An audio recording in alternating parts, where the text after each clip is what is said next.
자, 벌써 원격에서 우리 이제 5번째로 만나게 되었네요. 자, 오늘부터는 2단원이 들어가게 됩니다.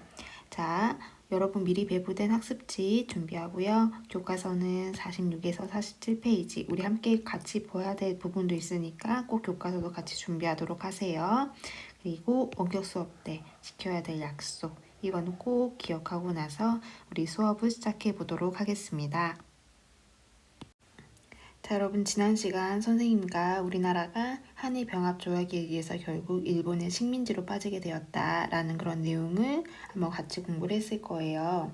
자, 우리나라는 1910년부터 1945년간 일본의 식민지가 되어요. 자, 식민지라는 말이 무엇일까요? 우리 익히 들어서 알고 있지만은 정확한 뜻은 잘 몰랐죠. 식민지라는 것은 어떤 한 국가가 정치, 경제적 목적으로 군대를 동원해서 지배하는 영토를 말합니다. 또 우리 또 많이 들었던 말들 중에서 일제 강점기다 이런 말도 많이 들어봤죠. 이 일제 강점기란 말은 일본 제국주의의 강제 점령 시기이다. 이걸 줄여서 하는 말입니다. 제국주의는 우리가 세계사 부분에서 좀 더 자세히 다루기 때문에 이 부분에서는 조금 간단하게 넘기도록 할게요. 어쨌든 우리나라는 1910년부터 45년까지 약 36년간 일본의 식민지로 살아가게 되는데요. 일본의 통치 방식이 항상 같았냐? 그건 또 아니었습니다. 우선 이번 시간에는 1910년대에 일본이 우리나라를 다스렸었던 방식에 대해서 함께 알아보도록 하겠습니다. 자, 그럼 1910년대 일본이 우리를 지배했었던 정치 방식에 대해서 한번 알아보도록 하겠습니다. 여기 위에도 나오지만은 일본은 우리나라를 1910년대에는 무단 통치를 하게 됩니다. 무단 통치 어떤 느낌이 들죠? 즉 무력에 의해서 우리나라를 다스리는 거예요. 즉 힘에 의해서 다스린다 보면 되겠죠. 그럼 구체적인 내용을 한번 알아보도록 하겠습니다. 자, 우선 일본은 우리나라를 식민지로 삼고 나서 식민 통치 최고 기관을 만들게 되죠. 그 기관은 조선 총독부라는 것입니다. 자, 조선 총독부. 여기서 약간 의문이 생기지 않나요? 왜 하필이면은 조선이라는 말을 쓸까요? 이미 우리나라는 조선이란 말을 안 쓰지 않았을까요? 대한제국이 생기면서 우리는 조선이라는 말을 더 이상 쓰지 않았죠. 그런데 일본 같은 경우는 우리나라를 이제 꿀꺽 먹었잖아요. 그 이후로부터 대한이라는 말을 쓰는 걸 너무너무 싫어했어요. 그래서 언어를 찾다 보니까 조선이란 말이 적합했었죠. 근데 여기서 말하는 조선은 나라 이름으로서의 조선이 아니라 일본이 다스리는 하나의 행정구역을 따름이었어요. 즉 조선이라는 것은 일본에 속해 있는 하나의 지방에 불과한 그런 지명이었을 뿐입니다. 자, 어쨌든 이런 조선 총독부를 설치해서 이제 우리나라를 다스리려고 하는데 그럼 조선 총독은 어떤 사람이 임명이 되었냐? 조선 총독은 여기 나와 있죠. 일본 육해군 대장 출신, 즉 군인 출신이에요. 군인 출신이 이제 조선 총독이 되는데 이 사람의 권한은 어마무시했어요. 행정, 다스리는 거, 입법, 법을 만드는 것, 사법, 법을 집행하는 것, 군 통수권, 군을 이끌 수 있는 그런 무지막지한 절대 권력을 행사하고 있었다고 볼 수 있습니다. 자, 사진이 하나 나타났죠. 이 사진은 1926년에 완공이 된 조선 총독부의 건물입니다. 다 보기에도 진짜 어마무시하죠. 자, 일본은 당시 그 일본의 우월함을 과시하기 위해서 정말 많은 돈과 인력을 투입해서 이 건물을 지었다고 하는데 당시에 동양에서 가장 큰 서양식 건물이었다고 해요. 혹시 그럼 이 건물이 언제 우리나라에서 없어진지 알고 있나요? 광복 이후에 바로 없어졌다면 좋겠지만은 생각보다 우리나라에서 오랜 시간 머물게 됩니다. 이 건물이 실질적으로 없어진 거는 1995년입니다. 생각보다 얼마 안 됐죠. 자, 이런 조선 총독부가 앞세웠었던 조선의 지배 방식은 무엇이냐? 이겁니다. 헌병, 경찰제. 자, 혹시 헌병이라고 들어본 적 있어요? 헌병은 일반적으로 군인과 관련된 경찰 업무를 수행하는 사람들이 헌병입니다. 예를 들어서 군인이 탈영을 했다. 그럼 이 탈영한 군인을 잡으러 가는 건 일반 경찰이 아니라 헌병이에요. 그 당시에 이런 조선 총독부는 헌병에게 이런 일반 경찰을 지휘하도록 하고 실제 경찰 업무를 헌병들과 경찰들이 함께 맡았어요. 다른 말로 하자면은 경찰 중에는 헌병도 있고 경찰도 있었지만은 이 모든 것을 통괄하는 것은 헌병이었어요. 자, 군인을 다스리던 사람이 일반인을 담당한다. 그럼 정말 어마무시하게 사람들을 탄압했겠죠. 게다가 그 1912년에는 경찰범 처벌 규칙이라는 걸 만들었대요. 이 내용을 보면 정말 어이없는 게 조금 많이 있습니다. 예를 들어서 정부에서 시키는 대로 굴뚝을 고쳐짓지 않는 사람, 남에게 구걸하는 사람, 밤에 시끄러운 소리를 내서 다른 사람의 잠을 방해하는 사람, 돌 던지기 같이 위험한 놀이를 하는 사람, 이런 사람들은 어떻게 했을까요? 이런 사람들을 처벌한다. 정말 사람들의 일상생활까지도 철저하게 감시하려는 그런 일본의 모습을 보였습니다. 자, 그럼 이런 행위를 했던 사람들이 보였어요? 그럼 헌병경찰 같은 경우는 바로 그 자리에서 잡아서 감옥에 가두거나 아니면 벌금을 걷거나 태형, 즉 매를 때릴 수 있는 벌을 줄 수 있는 권한까지 있었습니다. 즉 조선 태형령을 실시를 하게 됩니다.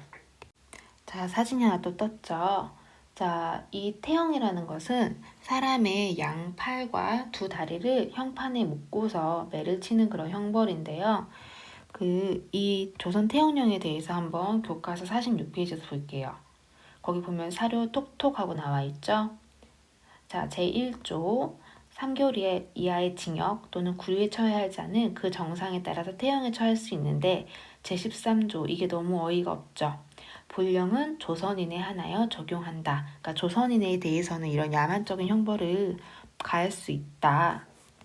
자, 그래서 그 아래 보면은 헌병 경찰은 즉결 처분권을 가지고 있어서 정식 재판을 거치지 않고도 태형을 가할 수 있다라고 나와 있죠. 실제로 이들이 그 처분을 내린 사건만 하더라도 9만 건이 넘는다는 그런 기록이 있을 정도라고 합니다. 옛날에 그 할머니들이 아기들이 울면은 순사 온다, 순사 온다, 순사 와서 너 잡아간다 그런 말을 했었는데 이 순사라는 것이 당시 일본의 헌병 경찰을 뜻했던 말입니다. 그러니까 얼마나 사람들 사이에서 무서웠으면 이런 말이 남아 있었을까? 우리 짐작해 볼 만하죠? 자, 다음 한국인의 언론, 집회, 결사 이런 모든 정치 활동들은 일체 어떻게 됐을까요? 일체 금지됐고 모든 것은 탄압이 되었습니다. 그리고 모든 공립학교의 교사에게 수업에 들어갈 때, 즉 학교에서는 일본 제국주의를 상징할 수 있는 그런 제복을 입고 카르체하게 했고 공무원 같은 경우도 관청에서 일을 할 때 이런 제복을 입게 하였습니다. 지금 현재 초등학교는 그 일제시대 때에는 보통학교라고 했는데 이 보통학교 교사들도 실제 수업에 들어갈 때 제복과 칼을 차게 했다는 거 보면은 일본이 초기부터 우리나라를 얼마나 강하게 통치하려는 그런 모습을 보이는가를 알 수 있겠지요. 자, 일본은 정치적으로는 우리나라를 무단 통치로서 아주 강하게 통치를 했다면 그럼 경제적으로는 1910년대에 어떠한 정책을 폈는지 한번 알아보도록 하겠습니다. 우선 첫 번째 여러분 꼭 기억해야 될 그런 사업이 나오게 되는데 1912년부터 1918년까지 진행된 사업으로 이 사업은 토지조사 사업입니다. 꼭 기억해 주세요. 토지조사 사업. 자, 이 토지조사 사업은 말 그대로 토지를 조사하는 거예요. 토지의 모양이라든지 크기라든지, 그러니까 우리 국내에 있었던 모든, 조선에 있었던 모든 토지를 조사해서 명분은 이래요. 토지 소유를 명확하게 하고 이 소유자에 따라서 명확하게 공정하게 세금을 내도록 하겠다. 명분은 참 괜찮죠. 근데 그 구체적인 내용과 그에 따른 결과를 한번 같이 보자면 우선 그 토지를 우선 정해진 기간 안에 토지를 뭐 하게 하냐. 내가 이 땅을 가지고 있어요 라면서 신고를 하게 돼요. 그래서 이 땅이 내 땅이다 라고 신고한 사람만 그 토지에 대한 소유권을 인정을 해주게 됩니다. 다른 말로 한다면 그 기간 안에 토지에 대한 신고를 하지 않은 사람은 소유권이 인정이 되지가 않은 거죠.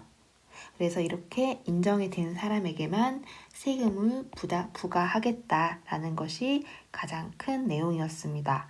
근데 이거는 일본이 우리나라에 허점을 노린 거예요. 사실 우리나라는 일본이 뭐 하는 것에 대해서 정말 불만인 사람들이 많았거든요. 그럼 이런 사람들 같은 경우는 일본에 불만을 표하면서 신고하지 않아요. 뿐만 아니라 이런 기간도 정확하게 공지가 되었냐, 또 그건 아니었어요. 기간도 공지가 안 되었을 뿐더러 그 기간 자체도 매우 짧았어요. 그 사람들이 이걸 많이 놓쳤죠. 그러다 보니까 신고를 하지 못한 경우도 많이 있었어요. 게다가 소유자가 불분명한 토지들이 우리나라는 생각보다 많이 있었어요. 즉 황실이나 관청, 즉 공유지 같은 거 있잖아. 이런 것은 누구의 소유인지 좀 명확하지가 않았고 문중이라는 것은 가문이에요. 가문. 그 가문에서 공동으로 소유하고 있는 토지 같은 거 있었는데 이것도 누구의 명의로 등록을 할 것인가 애매모호한 게 많았었거든요. 그럼 이런 토지들은 당연히 신고를 못했겠죠. 이런 것은 자연스레 다 누구의 소유지가 되게 되냐? 요 조선 총독부의 소유지가 되게 됩니다. 자, 그럼 조선 총독부는 이 토지를 어떻게 할까요? 조선으로 건너온 일본인에게 싼 값으로 이 토지를 팔아요. 그러면 일본인들은 정말 똑같은 금액이라 할지라도 일본에서보다 훨씬 더 많은 토지를 조선에서 살 수가 있겠지요. 그리고 1908년에 회사가 하나 설립이 돼요. 그 회사 이름은 동양척식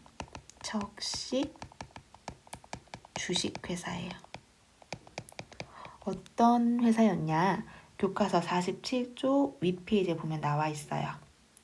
1908년 일본인의 농업 이민과 그러니까 일본인이 우리나라 넘어오는 것을 장려하는 거예요. 농업 이민과 식민지 농업 경영을 위해서 설립된 국책회사로 총독부의 토지를 넘겨받아서 조선 최대의 지주가 된 회사입니다. 지주는 땅의 주인을 말하는 거죠.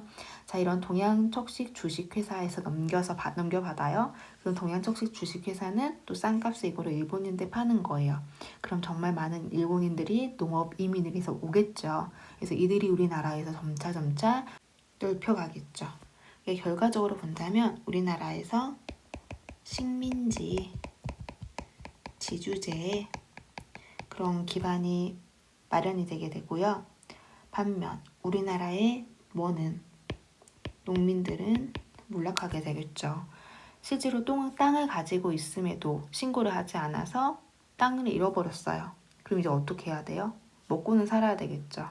그래서 일본인 지주한테 빌어붙어서 이거 나쁜 말 아니에요. 빌어붙어서 그 사람들의 농토를 경작을 해주고 그다음에 일부분을 그 사람들한테 제공을 해주면서 자기는 먹고 사는 그런 소작농으로 몰락을 하게 됩니다. 자, 그럼 본다면 실질적으로 일본은 명분이죠.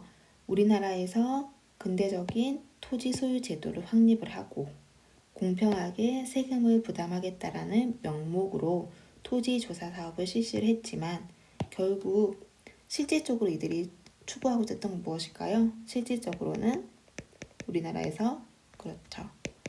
토지를 약탈하게 됐죠. 그리고 땅에서 나오는 세금을 확보함으로써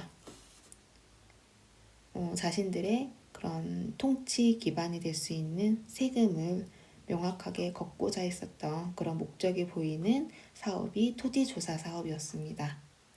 다음으로 일본은 조선에서 회사를 설립할 때 조선 총독에 뭘 하도록 했냐? 허가를 받도록 했어요. 신고가 아니라 허가입니다. 즉 이게 무슨 획령이냐? 회사령이에요. 회사령. 그럼 다른 말로 한다면은 만약에 조선 총독이 허가를 해주지 않아요? 그럼 회사를 세울 수 있을까요? 세울 수 없겠죠. 그리고 이러한 허가 조건을 위배한 회사 같은 경우는 조선 총독이 사업을 금지시키고 해산을 명할 수 있도록 하게 합니다.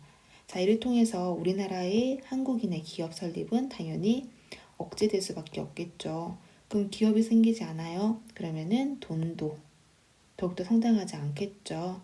그래서 우리나라의 그런 자본이 성장하는 것을 막으려는 그런 제도가 회사령이었습니다. 자, 다음으로 일본은 우리나라에서 물자를 효율적으로 가져가기 위해서 그리고 중국 쪽으로 침략할 수 있는 그런 발판을 마련하기 위해서 이미 철도를 우리나라 식민지 이전부터 완성을 시켰잖아요. 대표적인 게 경의선, 경인선, 경부선이었죠.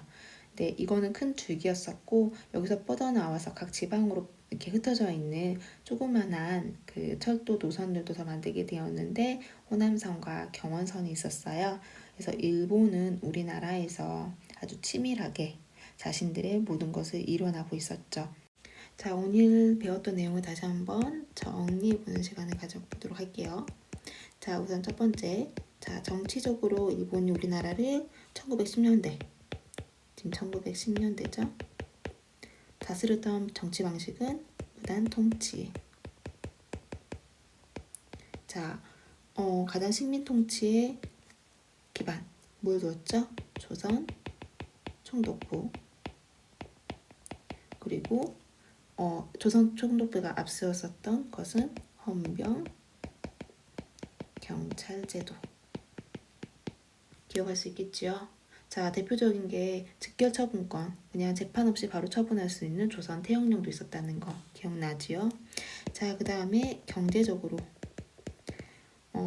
목록상으로는 실질적으로 뭐 세금을 걷는다, 근대적인 토지 소유 제도를 마련한다 라는 명목으로 실시했었던 토지 조사 사업이 있었고, 회사를 세울 때는 조선 총독의 허가를 받아야 하는 회사령 등등등 있었지요.